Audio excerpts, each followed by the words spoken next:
Alors maintenant qu'on a vu on va dire les grandes lignes en introduction, on va pouvoir entrer un peu plus dans le détail et voir du coup, comme par exemple, comment ces dérèglements vont s'installer dans notre organisme. Donc il faut savoir que l'on a tous des sensibilités qui sont différentes. Certains vont être plus impactés par leur environnement que d'autres. Nous avons vu aussi que ces facteurs de déstabilisation psychophysiologique pompaient littéralement notre force vitale, notre énergie, cette force de vie qui nous anime.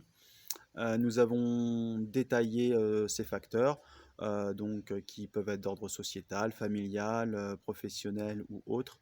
J'ai détaillé sur une vidéo pour prendre pour un exemple le stress climatique, mais on a aussi tout ce qui est pollution d'ordre chimique atmosphérique et les pollutions audiovisuelles, enfin voilà.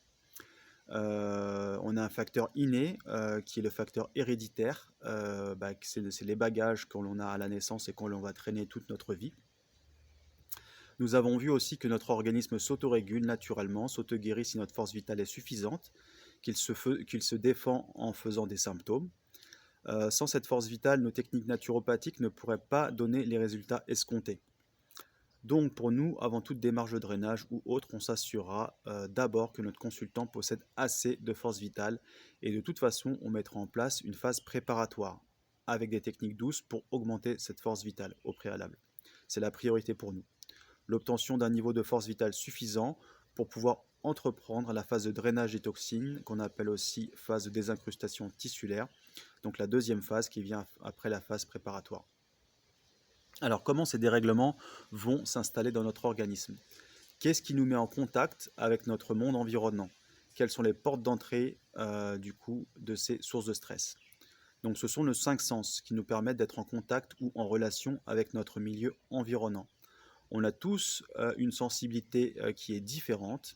Certains vont se sentir très vite agressés par une sensation, une situation, donc les hypersensibles, d'autres moins, et pour d'autres ce sera neutre, et il y en a même qui pourraient même trouver ça agréable. Voilà, donc on a vraiment tout un panel.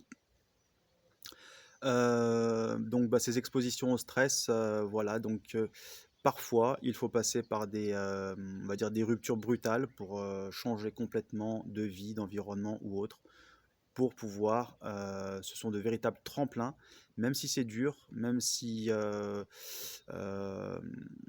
voilà, pour prendre mon cas personnel, moi je me suis expatrié, ça peut être un changement de travail, ça peut être, voilà, ça peut passer par des ruptures, mais forcément c'est bénéfique puisque ces ruptures vont permettre d'adapter notre vie dans le sens que l'on veut l'amener en fonction de nos besoins, de nos desiderata ou autres.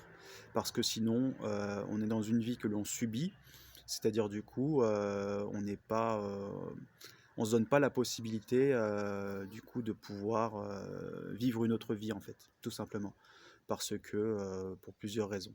Mais parfois, il faut passer par ces ruptures brutales pour pouvoir adapter notre vie à nos besoins réels et pas subir notre vie tout simplement. Donc ça peut être une expatriation. Moi, ça a été changement de complet. Donc du coup, j'ai quitté mon travail, j'ai quitté du coup le pays dans lequel je vivais depuis 43 ans. Et voilà, donc du coup, c'est un choix de vie que j'ai fait. Donc parfois, et ça peut passer par des ruptures brutales, mais malheureusement, ou heureusement plutôt, c'est salvateur. Voilà.